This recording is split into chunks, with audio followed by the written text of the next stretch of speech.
باقی جو دنیا ہے وہ بیکار ہے، باقی علوم جو ہے وہ اللہ کے دائرہ کار سے باہر ہیں. یہ سب سے بڑی وجہ ہے ہماری تنزلی کی، جبکہ قرآن ہمیں یہی کہتا ہے کہ میں نے یہ پوری کائنات مسخر کر دی ہے انسان کے لیے، کہ وہ اسے اپنے کام میں لائے، نہ صرف دنیاوی کام کے لیے لائے، آخرت کی جو اللہ تعالیٰ نے اپنی پہچان کے لیے یہ سب کچھ بنایا ہے، وہ پہچان بھی اس کو تسخیر کرنے میں، اس کی تحقیق میں چھپی ہوئی ہے، جو ہم نے صدیوں سے چھوڑ رکھا ہے. تو اس کا نتیجہ آپ دیکھیں گے کہ نہ علم ہے، نہ جسٹس ہے، اور نہ امن ہے اس کے نتیجے میں. اور اس کے بعد وہ ایک اور خاص بات ہے جو ہم لوگوں نے قرآن سے سیکھنی تھی، جو ہم نے نہیں سیکھی، لیکن دوسری اقوام نے صدیوں کے پریکٹیکل جو زندگی ہے تجربات سے گزر کے انہوں نے اس بات کو اپنا لیا، اور وہ یہ تھی کہ اختلاف کی حکمت کو سمجھنا، کہ اختلافات، فہم کا جو اختلاف ہے یہ رہے گا اور قیامت تک رہے گا. یعنی مختلف، آپ کسی چیز کو، ایک کتاب کو یا ایک شعر کو یا ایک مضمون کو یا ایک افسانے کو یا ایک آیت کو آپ پڑھتے ہیں تو آپ اس کو ایک اور اینگل سے دیکھتے ہیں، آپ اس کو ایک اور طرح سے بیان کرتے ہیں. میں اس کا ایک اور اینگل آپ کے سامنے، ایک اور زاویہ آپ کے سامنے، ایک اور نقطہ نظر آپ کے سامنے رکھتی ہوں. تو اس فہم کے اختلاف کو، جو نارمل ہے، نیچرل ہے، ہر انسان ایک جیسا نہیں سوچے گا کبھی، نہ اس نے کبھی سوچا ہے، لوگوں کا درمیان یہ جو ہے نقطہ نظر کا اختلاف ہوگا اور یہ قیامت تک رہے گا. اور یہ اسی طرح سے اختلافات مختلف طور طریقوں پر، مختلف تشریح اور تعبیر پر لوگ چلیں گے. لیکن اس بات کو سمجھنا تھا، اور اس کو، جس کو رسول اللہ نے کہا کہ اختلاف میری امت کا حسن ہے، اس کو ہم نے تعصب اور بغض اور نفرت کی وجہ بنا دیا، اور بجائے اس کے کہ ہم اس کی، اللہ کی اس حکمت کو سمجھتے کہ اگر یہ اختلاف ہے تو یہی اختلاف ہی علم میں آگے بڑھنے کا ذریعہ ہے، یہی اختلاف ہی انسان میں تحریک، تجسس پیدا کرتا ہے کہ میں خود سے تحقیق کروں، سرچ کروں اور دیکھوں کہ اصل بات کیا ہے، میرے اور آپ کے جو نقطہ نظر ہے اس میں اختلاف کس بات پہ آ رہا ہے. تو یہ مکالمے کو آگے بڑھاتا ہے، تحقیق کو آگے بڑھاتا ہے، علم کو آگے بڑھاتا ہے، نہ کہ تعصب، نفرت اور گروہ بندی کو. لیکن انفارچونیٹلی ہم نے اس کا وہ مطلب لیا جو نہیں لینا چاہیے تھا، جس کی بنیاد پر کیا ہوا، نفرت بڑھی، آپس میں تعصب بڑھا، اور ایک وہ چیز، فطری چیز جو اللہ کے حکم سے ہے، جس کا ذکر بار بار کلام پاک میں کیا گیا ہے کہ یہ فہم کا اختلاف رہے گا، تمہاری شکلیں مختلف ہیں، تمہارے فنگر پرنٹس ڈفرینٹ ہیں، اور تمہاری نسلیں مختلف ہیں، مختلف زبانیں بولتے ہو. اسی طرح یہ ناممکن ہے کہ سب لوگ ایک ہی طرح سے سوچیں، تو اللہ کی کتاب کو بھی مختلف لوگ پڑھیں گے، اس کو ایکسپلور کریں گے، اس پہ مختلف ادوار میں کام ہوگا. تو اس پہ لڑنا جھگڑنا نہیں ہے، اختلاف نہیں کرنے، گروہ بندی نہیں کرنی، بلکہ اس بنیاد کو، کلمے کی بنیاد کو پکڑ کے اس پہ متحد رہنا ہے، اور اختلاف کو نفرت، تعصب کا ذریعہ نہیں بلکہ علم اور تحقیق میں آگے بڑھنے کا ذریعہ بنانا ہے. تو یہ چیزیں ہیں، 3-4 چیزیں ہیں جنہوں نے ہمیں، جن کو طرف ہماری توجہ نہیں ہے. اچھا، آپ نے ریشنل اپروچ کی بات کی، عقلی حوالے سے چیزوں کو دیکھنے کی بات کی آپ نے. تو جب ہم یہ ریشنل اپروچ کے اوپر دیکھتے ہیں کہ اس کو دیکھتے ہیں تو ہمیں جو چیز نظر آتی ہے تو وہ مذہب کو، یعنی ریشنل اپروچ آج کی اگر ہم اپنے دیکھتے ہیں سماج میں، یا ہمارے پاس جو ایک رول ماڈل کے طور پر سامنے ہے، جو مثال سماج میں ہمیں دی جاتی ہے، تو وہ ریشنل اپروچ جو ہے وہ مذہب کو اضافی قرار دیتی ہے. تو ایسی صورتحال میں آپ جو عقل اور علم کا تصادم ہے، یا جو عقل و وحی کا تصادم ہے، اس کو یعنی کس طرح سے اس سے نمٹا جا سکتا ہے؟ یعنی جب ایک انسان جب اپنی عقل کو دیکھ کے لے کے چلتا ہے آگے، اس کی ریشنل اپروچ جو ہے وہ کہیں اور نکل جاتی ہے، تو یہ ایسی صورت میں پھر اس کو کیسے سدباب کیا جائے کہ اس کو وحی کی طرف لایا جائے؟ اگر صحیح، جس طرح ایک آپ اسکول میں بچے کو داخل کرتے ہیں نا، تو وہ پہلے KG سے، پھر کلاس 1 میں، پھر کلاس 2 میں، پھر 3 میں، اور اسی طرح سے آگے PhD تک بڑھتا ہے. تو یہ پہلی اپروچ ہے جو ریشنل اپروچ ہے. انسان جب پیدا ہوتا ہے تو وہ ایک ٹینجیبل ورلڈ میں، مادی دنیا میں پیدا ہوتا ہے، جس دنیا میں ہم چیزوں کو دیکھ سکتے ہیں، چھو سکتے ہیں، ٹھوس مادی دنیا. تو یہ پہلا سٹیپ ہمارا یہی ہے. قرآن پاک بھی یہی کہتا ہے کہ ہم نے قرآن کو اس لیے نازل کیا کہ تم اس سے عقل حاصل کرو. اور یہ جو اللہ ताला अपनी एक एक तख्लीक को आपको दिखाते हैं और फिर कहते हैं कि इनमें अक्लमंदों के लिए निशानियां हैं।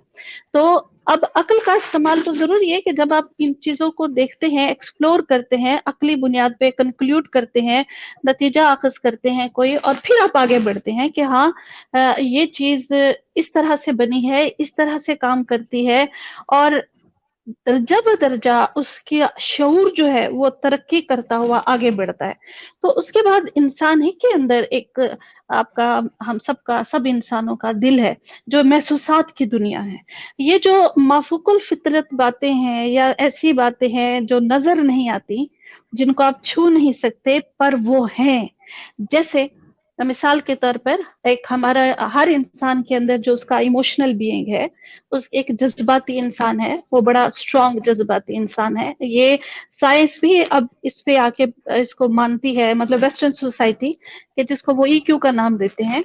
तो वो अब हम इमोशंस जो हैं हमारे अंदर से उठते हैं और उसके बाद वो हमारे पूरे जिस्म को, हमारे दिमाग को अपने काबू में कर लेते हैं। मिसाल के तौर पर गुस्सा जब आता है तो हम यूं बोल रहे होते हैं कि एकदम से मैं जज्बाती हो गया था, गुस्सा आ गया, तो दिमाग ने काम ही छोड़ दिया। यानी कि इमोशनल, आपका जो अंदर का इमोशनल जज्बाती इंसान है वो इतना पावरफुल है कि वो आपको ओवरटेक कर देता है, आपकी पूरी पर्सनैलिटी को।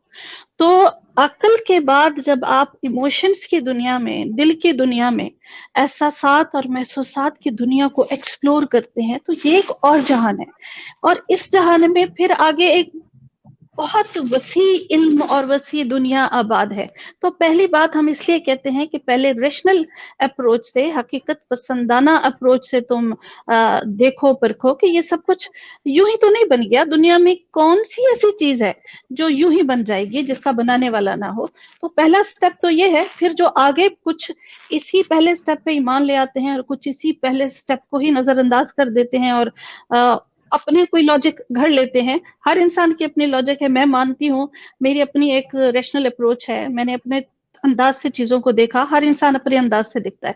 और कुछ फिर इससे भी आगे बढ़ना चाहते हैं, वो तस्दीक के लेवल पर जाके देखना चाहते हैं चीजों का, क्या वाकई मैंने जो ये सब कुछ देख के मान लिया कि खुदा है, इन तमाम अशिया का और मेरी जात का और तमाम ये रंग बिरंगी मखलूकात का, नबातात का, जमानात का, हैवानात का बनाने वाला कोई है, ये यूं ही अचानक एक हादसे से सब कुछ नहीं हो गया।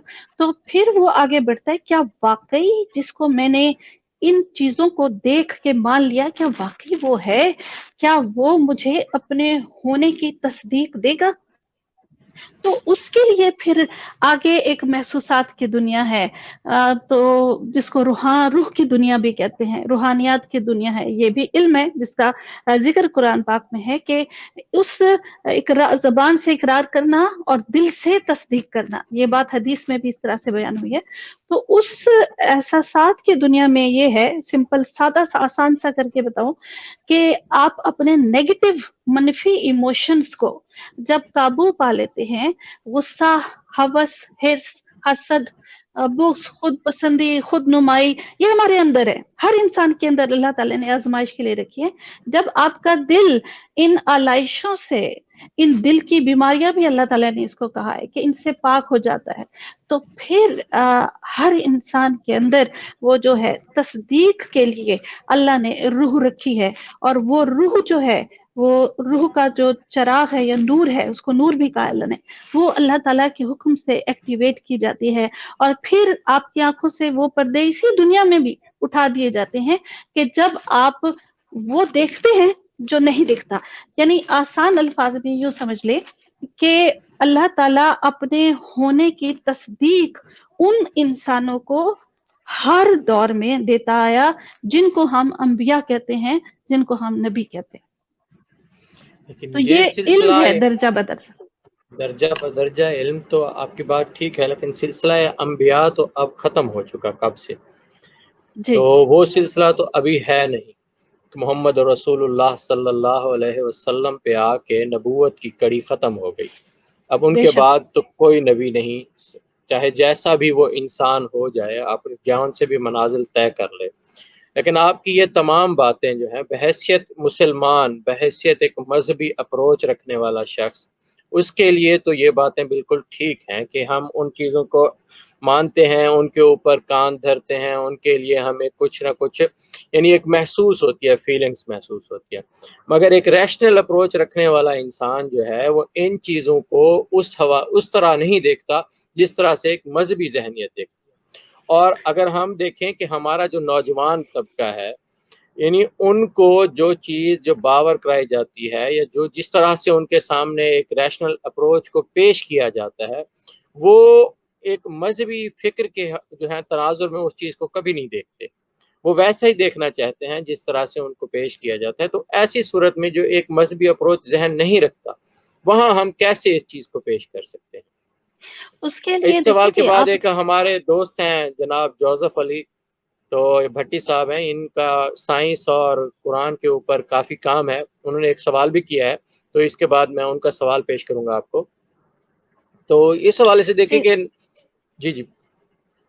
जी अदर देखिए अब मज़ाहिब जो है वो तो शुरू से आपके इंसान को अल्लाह ने किस तरह से बनाया और उसमें एक कामयाब इंसान अपने घर में अपने काम की जगह पर अच्छा, और मैं अल्लाह ताला माज़रत आपकी यहाँ थोड़ा-सा मैं करता चलूँ कि जो आपने जो मज़ाहिब तो शुरू से हैं और अल्लाह ताला ने इसको बनाया, तो एक रैशनल अप्रोच जो आजकल चल रही है, तो ये मज़हब को कोई ऐसी को माफ़ौक़ुल फ़ितरत किस्म की चीज़ तसव्वुर नहीं करते, बल्कि वो इसको एक ज़हन से घड़ी हुई इख्तिरा करार देते हैं, जिसकी जी वो इंसान ऐसे को कोई ज़रूरत नहीं है। यानी अगर आप अदर एक साइड फ़िलॉसफ़िकल पॉइंट ऑफ व्यू में देखें, तो ऐसे है कि वो इस चीज़ को कोई आप एक देखें ये यानी एक ज़हन की घड़ी हुई चीज़ें हैं। तो हम यानी एक जो हम वही के जो प्रचार करने वाले हैं और अपनी नौजवान नस्ल को अपनी तहज़ीबी अक़दार हमने देनी है, जो हमें एक बहैसियत मुसलमान उनका जो हम अमीन हैं, तो उसको कैसे आगे लेके जा सकते हैं? उसके लिए दरअसल सबसे पहले इस्लाम और ये जो किताब है ना ये बहस व मुबाहिसे की किताब नहीं है जिसको हमने बना रखा है, ये हमारा कसूर है। हुँ, इसकी हकीकत और इसकी हकानियत, इसकी सच्चाई अमल करने से वाबस्ता है। ठीक है जी। अब इसमें जैसे शुरू में मैंने कहा कि कामयाब इंसान और कामयाब मुआशरे के लिए जो बेसिक इंग्रेडिएंट्स हैं और ये हर किताब में लिखे हैं, ये तौरात में भी लिखे हैं, ये इंजील में भी लिखे हैं, ये वेद में भी लिखे हैं। और आप ये देखें कि जहाँ भी आप कोई पुराना सहीफा सर्च करते हैं तो उसमें यही असूल लिखे हैं। आपको बुनियादी बातें हर जगह एक सी मिलेंगी और हर इंसानी मुआशरे में आपको यही मिलेगी। झूठ बोलना हर जगह बुरा है। अदल किसी मुआशरे के क़याम के लिए अदल व इंसाफ का होना बड़ा ज़रूरी है और मादी तरक्की के लिए आपको इल्म और तहकीक के मैदान में आगे बढ़ना बड़ा ज़रूरी है और अदल व इंसाफ के नतीजे में ही कोई सोसाइटी में अमन आप बरकरार रख सकते हैं। तो ये वो बुनियादी बातें हैं जो शुरू से चली आ रही हैं। हर आसमानी सहीफे में तहरीफ के बावजूद आपको ये बुनियादी बातें ज़रूर मिलेंगी। तो जहाँ तक जो अमल करता है, जो हमारे इस वक़्त दुनिया में जो सोसाइटीज़ इन असूलों पर कारबंद हैं प्रैक्टिकली, तो ये अप्रोच अब वो कहते हैं वो बरस के तजर्बों के बाद मज़हब से दूर होने के बावजूद उन्होंने यही सीखा है ना कि कामयाब मुआशरे के लिए ये 3-4 चीज़ें बहुत ज़रूरी हैं। और बरस के तजर्बे के बाद जो कि मज़ाहिब सहीफ़े आपको शुरू से बता रहे हैं कि अपने नफ्स की पहचान और अपने मनफ़ी जज़्बात पर काबू पाकर ही इंसान एक कामयाब इंसान के तौर पर अपने घर में, अपने दफ़्तर की जगह और अपने मुआशरे में एक बेहतरीन इंसान साबित हो सकता है। और उसको आज के मॉडर्न दुनिया नाम देती है कि जज़्बाती ज़हानत का, इमोशनल कोशेंट का। तो ये बातें जो पढ़ने वाले हैं, जो तहकीक करने वाले हैं, वो देखते हैं कि ये शुरू से हर आसमानी सहीफे में मौजूद हैं कि अपने गुस्से को काबू में रखो, अपने हिर्स-ओ-हवस को काबू में रखो, अपने अंदर हसद के जज्बात को ना पैदा करो और खुदगर्जी से बचो और रहमदिली, मोहब्बत, एहतराम इज़ वेरी इम्पोर्टेंट। एक अच्छे इंसान के लिए एक पेशेंस, सब्र तहम्मुल का मुज़ाहरा करने वाला, बर्दाश्त का मुज़ाहरा करने वाला। लेकिन अब ये 90s के एंड में आके 96 में या 1916 में या मतलब 90s के एंड में ही आके ये चीजें दरियाफ्त हो रही हैं कि एक कामयाब इंसान के लिए अपने जज्बात पर काबू पाना बहुत जरूरी है। तो जब तक आप अमल नहीं करते, प्रैक्टिस नहीं करते, तब तक आप पे सच नहीं खुलेगा। आपने खुदा की जात की तहकीक लेनी है, तस्दीक लेनी है, वो मेरा काम नहीं है, मेरा काम बयान कर देना है। कुरान का